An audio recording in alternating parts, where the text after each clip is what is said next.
First ಕಟಿಪುಡಿ ಇದರಲ್ಲಿ associate work ಮಾಡಿದ್ರು, ಅದ್ರ ಚಿಕ್ಕ ಪಾತ್ರನೂ ಮಾಡಿದ್ರು.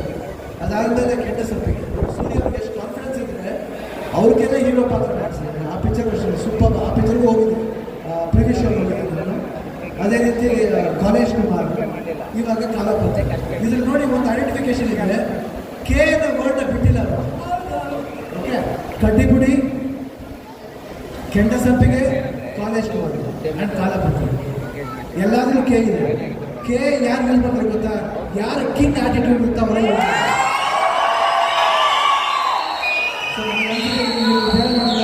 Very great. ಅದರಲ್ಲಿ ನಾಗಭರಣ ಅವ್ರು ನೋಡಿ ಭಾಳ ಖುಷಿ ಆಯಿತು. ರಾಜೇಶ್ ನಟರಾಜ್ ಇರ್ಬೋದು, ಆ್ಯಂಡ್ ಪ್ರತಿಯೊಂದು ಪಾತ್ರ ಅಷ್ಟೇ. ನಮ್ಮ ಧನ್ಯ ತುಂಬ ಬೇರೆ ಥರ ಕಾಣ್ತಾಳೆ. ಈಗ ಧನ್ಯ ನಾವು ನೋಡೋದೇ ರೀತಿ ಚಿಕ್ಕ ಮಕ್ಕಳು ನಾನು ಮಗುವಿಂದ ನೋಡಿದ್ದೀನಿ. ಆ ಮಗುವಿಂದ ನೋಡ್ಬೇಕಾದ್ರೆ ಇವತ್ತು ಇಷ್ಟು ಮಟ್ಟಿಗೆ ಆ್ಯಕ್ಟ್ ಮಾಡ್ತಾರೆ, ಭಾಳ ಹೆಮ್ಮೆ ಅನಿಸುತ್ತೆ.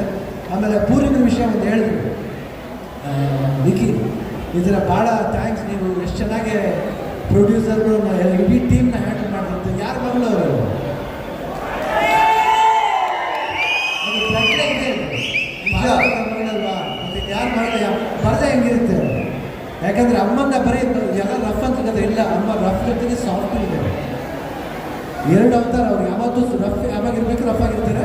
ಸಾಫ್ಟ್ ಯಾವಾಗಿರ್ಬೇಕು. ಪಿಕ್ಚರ್ ಆಗಬೇಕಾದ್ರೆ ನಾವು ಸಾಫ್ಟ್ ಆಗಿರ್ಬೇಕಾಗುತ್ತೆ, ರಫ್ ಆಗಿರ್ಬೇಕಾಗುತ್ತೆ. ಅದನ್ನ ಹ್ಯಾಂಡಲ್ ಮಾಡೋ ಚೆನ್ನಾಗಿ ಮಾಡಿದ್ದಾರೆ ಪೂರ್ತಿ ಮಾಡೋದು. ಅದಕ್ಕೆ ಆಲ್ ದಿ ಬೆಸ್ಟ್.